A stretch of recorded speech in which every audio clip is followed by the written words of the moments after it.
नमस्कार, धार्मिक बातें यूट्यूब चैनल में आपका स्वागत है। दोस्तों, यमराज को मृत्यु का देवता माना जाता है। यदि यमराज स्वयं मृत्यु के देवता हैं तो उनकी मृत्यु कैसे संभव है?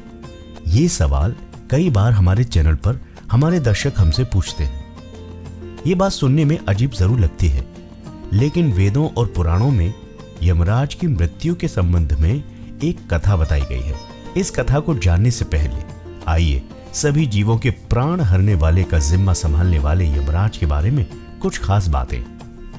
नंबर 1, भैंसे की सवारी करते हैं यमराज। यमराज की एक जुड़वा बहन थी जिसे यमुना भी कहा जाता है।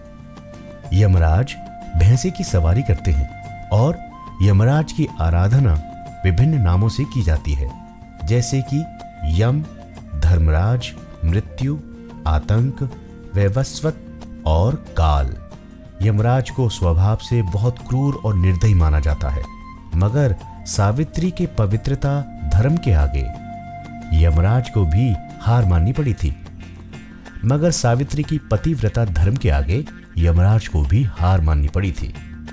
अब आपको बताते हैं कि यमराज की मृत्यु की कहानी क्या है। मृत्यु पाश को भेजा प्राण हरने। जी हाँ, आज ये कहानी हम आपको बताने जा रहे हैं। प्राचीन काल में शिव भक्त राजा श्वेत राज करते थे। वृद्ध होने पर उन्होंने अपना राजपाट बेटों को देकर गोदावरी नदी के तट पर एक गुफा में शिवलिंग स्थापित किया और वहां शिव की आराधना में लीन हो गए। वे राजा श्वेत से महामुनि श्वेत बन गए थे। जब उनकी मृत्यु का समय आया तो यमदेव ने उनके प्राण लेने के लिए मृत्यु पाश को भेजा, लेकिन श्वेत मुनि अभी प्राण नहीं त्यागना चाहते थे, तो उन्होंने महामृत्युंजय मंत्र का जप करना शुरू कर दिया। जब मृत्यु पाश श्वेत मुनि के आश्रम में पहुंचे तो देखा कि आश्रम के बाहर भैरव बाबा पहरा दे रहे हैं। मान्यता है कि महामृत्युंजय मंत्र के जप से प्रसन्न होकर शिवजी ने ही श्वेत मुनि की रक्षा के लिए भैरव बाबा को भेजा था।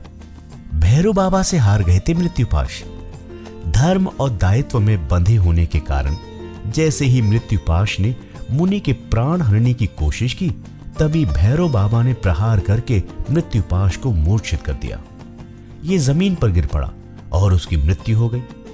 ये देखकर यमराज अत्यंत क्रोधित हो गए और स्वयं आकर भैरव बाबा को मृत्युपाश में बांध लिया। फिर श्वेत मुनि के प्राण हरने के लिए उन पर भी मृत्युपाश डाला, पर श्वेत मुनि ने अपने इष्ट देव महादेव को पुकारा। महादेव ने तुरंत अपने पुत्र कार्तिकेय को भेजा। कार्तिकेय और यमदेव के बीच घमासान युद्ध हुआ। कार्तिकेय के सामने यमराज टिक नहीं पाए और कार्तिकेय के प्रहार से जमीन पर गिर गए और उनकी मृत्यु हो गई। भगवान सूर्य को जब यमराज की मृत्यु का समाचार लगा तो वो विचलित हो उठे।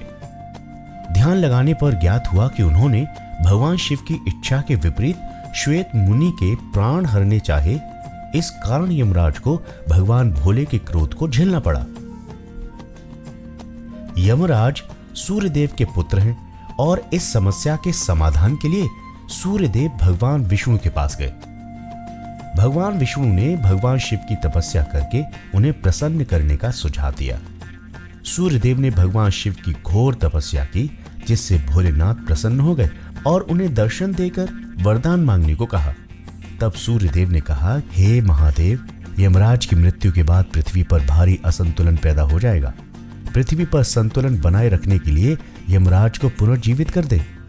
भगवान शिव ने नंदी से यमुना का जल मंगवाकर महादेव के पार्थिव शरीर पर छिड़का, जिससे वो पुनः जीवित हो गए। इस तरह सभी को मृत्यु देने वाले यमराज को जीवन दान मिला। धार्मिक बातें यूट्यूब चैनल पर आज के लिए बस इतना ही। आपको ये वीडियो कैसा लगा जरूर बताएं कमेंट सेक्शन में। नमस्कार।